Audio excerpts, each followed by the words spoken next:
श्री स्वामी समर्थ. तुम्हा सर्वांचं माझ्या चॅनलमध्ये मनापासून स्वागत आहे. तर वसुबारस हा दिवाळीचा पहिला दिवस असतो. या दिवशी गायीची तिच्या वासरासह पूजा केली जाते. आपल्या मुलाबाळांना चांगले आरोग्य मिळावं, त्यांच्या आयुष्यामध्ये भरभरून सुख लाभावं म्हणून प्रत्येक महिलेने ही पूजा करायची आहे. गायीच्या पावलांवर पाणी टाकून हळद कुंकू फुले अक्षदा अर्पण करून पंचोपचार पूजा करावी, नैवेद्य अर्पण करावा. तर वसुबारस गुरुवारी 9 नोव्हेंबर 2023 आहे. दिवाळीचा पहिला दिवस. या दिवसापासून आपण पणत्या लावतो, लाइटिंग, आकाश कंदील लावतो. तर वसुबारस का साजरी करतात? तर आपल्या मुलांना चांगले आरोग्य मिळावं, सुख लाभावं म्हणून वसुबारस ही पूजा प्रत्येक महिला त्यांच्या मुलाबाळांसाठी करत असते. आणि जर तुम्ही आतापर्यंत केली नसेल तर नक्कीच करा. आता वसुबारसची पूजा कशी करायची आहे, नैवेद्य काय दाखवायच, या दिवशी काय चुका आपल्याला करायच्या नाही आहे आणि वसुबारसची कथा काय आहे, तर याविषयी संपूर्ण माहिती मी तुम्हाला आजच्या व्हिडिओमध्ये सांगणार आहे. व्हिडिओ पूर्ण बघा जेणेकरून तुम्हाला संपूर्ण माहिती मिळेल. जर तुम्ही चॅनलवर नवीन असाल तर चॅनलला सबस्क्राईब करायला मात्र विसरू नका आणि व्हिडिओला लाईक करायला मात्र विसरू नका. तर बघा, वसुबारसच्या दिवशी आपल्याला गायीची तिच्या वासरासह पूजा करायची असते. गाय आणि वासरू दोघांची मिळून आपल्याला पूजा करायची असते. मुलाबाळांना चांगलं आरोग्य मिळावं, सुख लाभावं, सगळ्या आई आपल्या मुलांसाठी हे व्रत करत असतात. या दिवशी तुम्हाला तुमच्या जवळ जर गाईचा गोठा असेल तर तिथे जाऊन सुद्धा तुम्हाला पूजा करायची आहे. तिथे जाऊन तुम्हाला गाईच्या पायांवर अगोदर पाणी टाकून मग पूजा करायची आहे.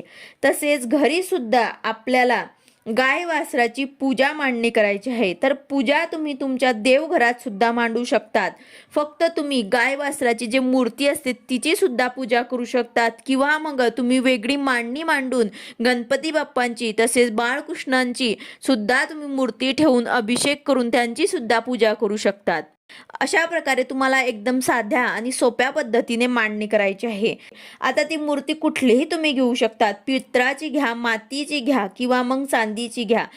जी तुमच्याकडे मूर्ती असेल त्याची तुम्हाला पूजा करायची आहे. जर तुमच्याकडे नसेल तर तुम्ही आवर्जून या वर्षी आणून घ्या.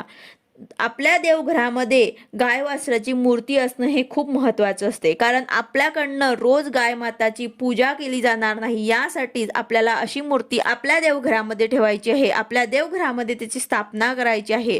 आता ज्यांना नवीन मूर्ती आणायची असेल त्यावरती तुम्हाला 16 वेळा श्री सुक्ताचे पठण करून अभिषेक करायचे आहे. त्यानंतर आपल्या देवघरामध्ये ठेवायची आहे.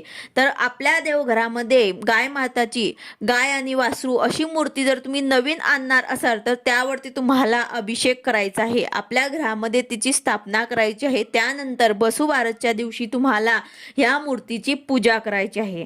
तर पूजा कशी करायची आहे तर बघा, कारण एकदा गायीची पूजा केल्यामुळे 33 कोटी देवी देवतांचं पूजन केल्याचे पुण्यफळ आपल्याला मिळतं. म्हणून आपल्याला गायीची पूजा करायची आहे. तर मूर्ती एका तांबणामध्ये तुम्हाला घ्यायची आहे. त्यावरती तुम्हाला ओम नमो भगवते वासुदेवाय नमः हा मंत्राचा जप करत तुम्हाला गायीच्या मूर्तीवर ते स्वच्छ पाणी टाकायचे आहे. याने तुम्हाला अभिषेक करायचे आहे. त्यानंतर तुम्हाला हे व्यवस्थित पुसून तुम्हाला एका पाटावरती किंवा मग तुमच्या देवघरात सुद्धा तुम्ही ही पूजा करू शकता. तर गायीची मूर्ती स्वच्छ पुसून तुम्हाला ठेवायची आहे. त्यानंतर तुम्हाला गायीला हळद कुंकू धूप दीप ओवाळून पंचोपचार पूजा करायची आहे. जर तुम्ही आता तुमच्याजवळ गायीचा गोठा असेल तर तिथे जर तुम्ही जाणार असाल तर तिथे सुद्धा तुम्हाला गाय वासरांच्या पायांवर ते पाणी टाकायचं आहे अगोदर. त्यानंतर गायीला हळद कुंकू अक्षदा अर्पण करून फुलांचा जर हार असेल तर तो तुम्ही घालू शकतात किंवा मग फुलं अर्पण करू शकतात. तर अशा प्रकारे तुम्हाला तिथे सुद्धा पूजा करायची आहे. त्यानंतर आपल्याला नैवेद्य सुद्धा दाखवायचा आहे. तर नैवेद्य या दिवशी वसुबारसच्या दिवशी आपल्याला गायीला गुळाचा नैवेद्य दाखवायचा आहे. गुळ किंवा मग बाजरीची भाकरी असते ते तुम्हाला नैवेद्य दाखवायचं आहे. या दिवशी चुकूनही तुम्ही गहू किंवा मूग हे तुम्हाला गाईला खाऊ घालायचे नाही आहेत. आता गहूपासून बनवलेली पोळी सुद्धा तुम्हाला या दिवशी खाऊ घालायची नाही आहे, कारण या दिवशी रमा एकादशी सुद्धा आहे. तरी गाईला गुळ खाऊ घालायचा आहे किंवा मग बाजरीची भाकरी सुद्धा तुम्ही खाऊ घालू शकता. तर अशा प्रकारे हे तुम्हाला लक्षात ठेवायचं आहे. त्याचबरोबर मूग सुद्धा गाईला खाऊ घालायचे नाही आहे. तसेच या दिवशी महिला जे असतात ते उपवास करत असतात. आता ज्यांना उपवास करायचा असेल त्यांनी उपवास सुद्धा करायचा आहे. तर हे उपवास जो असतो तो बाजरीची भाकरी आणि गवाराच्या शेंगांची भाजी खाऊनच सोडला जातो. संध्याकाळी बाजरीची भाकरी आणि गवाराच्या शेंगांची भाजी खाऊनच हा उपवास सोडता येतो.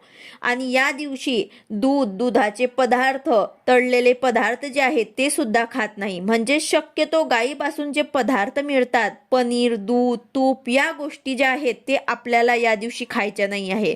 तर असे काही छोटे छोटे नियम आहेत ते सुद्धा आपल्याला बघायचे आहे. ह्या काही चुका आपल्याकडनं होऊ नये याची आपल्याला काळजी घ्यायची आहे.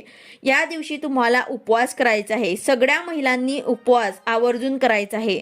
जर मासिक विटाळ असेल तर तुम्ही हे पूजा करू शकत नाही, पण घरातील इतर महिला किंवा मग पुरुष सुद्धा ही पूजा करू शकतात.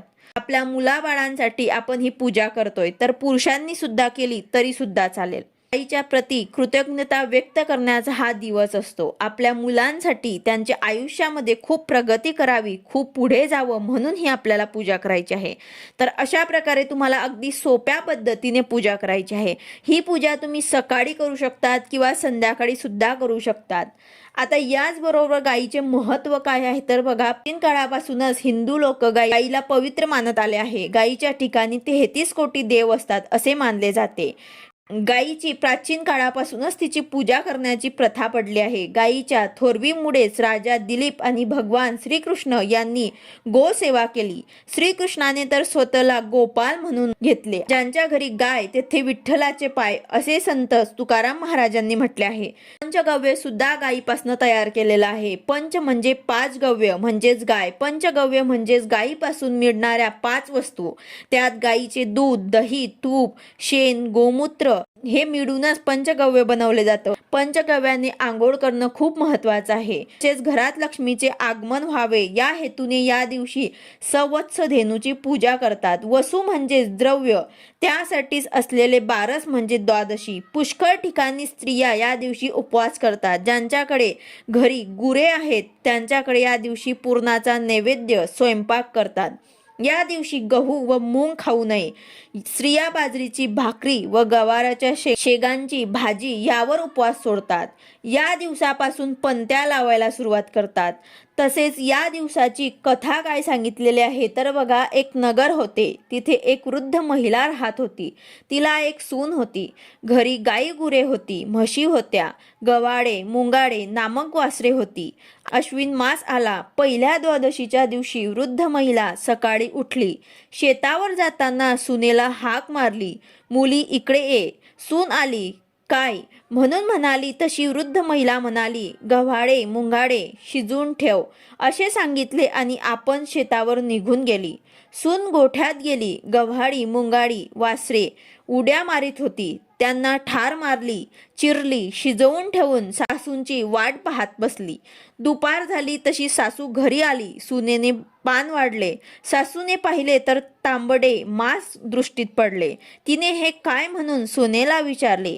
सुनेने सर्व हकीकत सांगितली. सासू घाबरली. न समजता चुकी घडली म्हणून तशीच उठली. देवापाशी जाऊन बसली. प्रार्थना केली, देवा देवा सुनेच्या हातून अपराध घडला, तिला क्षमा कर. गायीची वासरे जिवंत कर. असे न झाले तर संध्याकाळी मी माझा प्राण देईन असा निश्चय करून देवापाशी बसून राहिली. दिवा लावला. देवाने तिचा निश्चय पाहिला. निष्कपट अंतकरण पाहिले.